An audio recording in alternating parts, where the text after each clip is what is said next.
I'm Meg Oliver. There is furious reaction following the release of Fire and Fury. The new book by Michael Wolff contains some serious allegations about the Trump administration. The president departed the White House for Camp David Friday, ignoring questions about the matter. Margaret Brennan has more on what's going on behind the scenes. Thank you. Thank you very much. Should Steve Bannon be fired?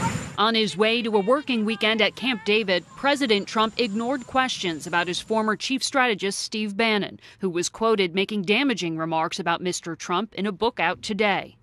The president's lawyers unsuccessfully tried to stop its publication by serving the author and the book publisher legal notice after excerpts leaked earlier this week. Today on Twitter, the president attacked his former ally Bannon, calling him, quote, sloppy Steve. Earlier, he said Bannon had lost his mind.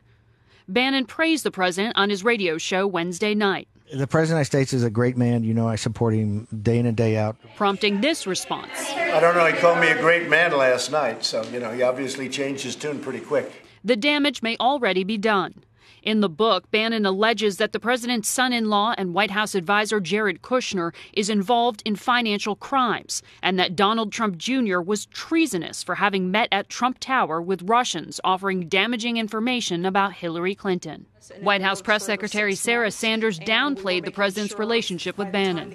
I'm not aware that they were ever particularly close. Katie Walsh, former Trump White House Deputy Chief of Staff, was also quoted by the author as saying that 6 weeks into the term, Kushner still could not name the administration's top 3 priorities. Working with the president, she said, was like trying to figure out what a child wants. Walsh later denied that remark. I absolutely spoke to the president. Sanders said the author, Michael Wolff, only had limited access to Mr. Trump, a claim Wolff disputed this morning. I mean, I've spent about 3 hours with the president over the course of the campaign in the White House. The Bannon breakup may test the survival of the populist movement that helped propel Mr. Trump to the White House. Republican strategist Alex Conan.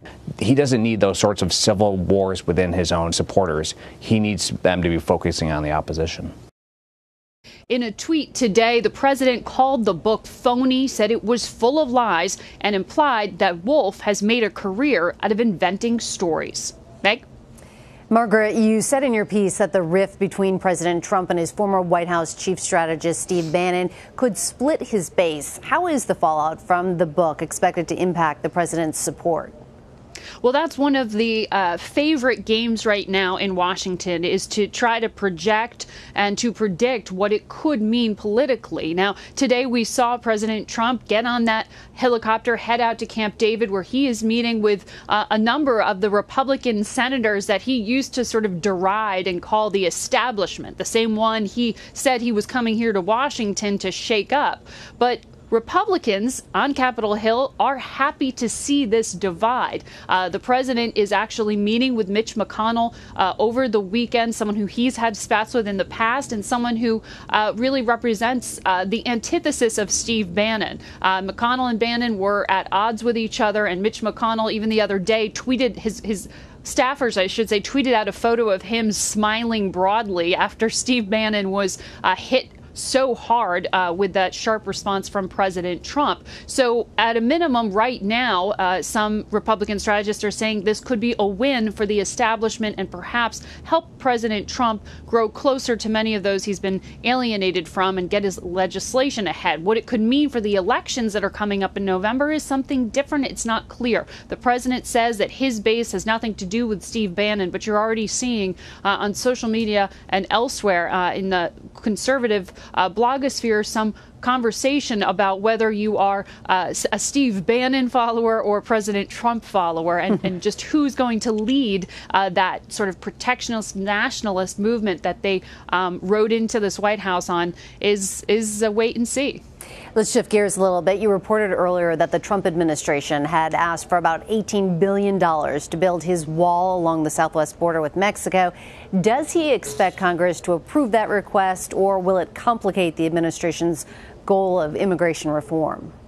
Well, the White House official I spoke to earlier said that was a ballpark figure that they're working with right now. But one of the topics at this working weekend at Camp David will be just that, putting together not only a budget. Remember, the government isn't funded past January 19th right now. So they're trying to avoid a government shutdown. They're trying to figure out what kind of numbers they can ask for when it comes to those bigger legislative priorities. And the president continues to say he wants that border wall. He wants more enforcement. That's what that $18 billion is attached to. And that is one of the things that is going to be divisive and really contentious, because on immigration, he's saying he wants his wall. The Democrats and he both agree they want to do something on protection for Dreamers, DACA as you know it, individuals who were brought into this country illegally but have lived here for most of their lives. So what really is going to be a test on whether he gets some of that funding may be, can he find compromises or any room to work with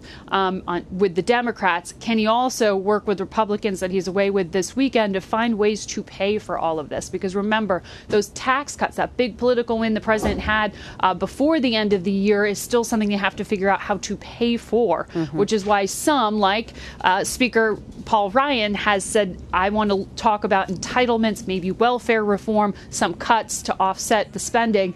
And right now, it's not really a popular idea. They're really looking to talk more about infrastructure at this point here at the Trump White House. Before we let you go, speaking of this weekend, the White House says the goal is to address policy goals in 2018.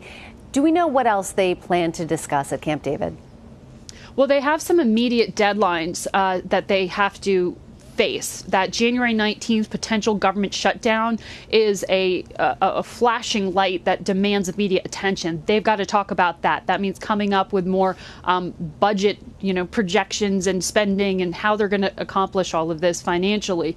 That's a big deadline. Next week, you also have these deadlines for the president to sign off on some of the waivers regarding sanctions on Iran. Remember, when he decertified that nuclear deal a few months ago, he asked Congress to write new laws to oversee that nuclear deal, which is an international agreement. He's got to come up with some compromise there, or Congress has to convince him that they've come up with a solution that satisfies those parameters. So those are immediate things they have to act on, but the big priorities for this White House seem to be right now that infrastructure bill, that promise to deliver to rural America. You're going to see the president going out to travel in the next week or so to promise what he calls a forgotten man and woman who voted for him, that they're going to get better roads and bridges and infrastructure. So he wants to get that through.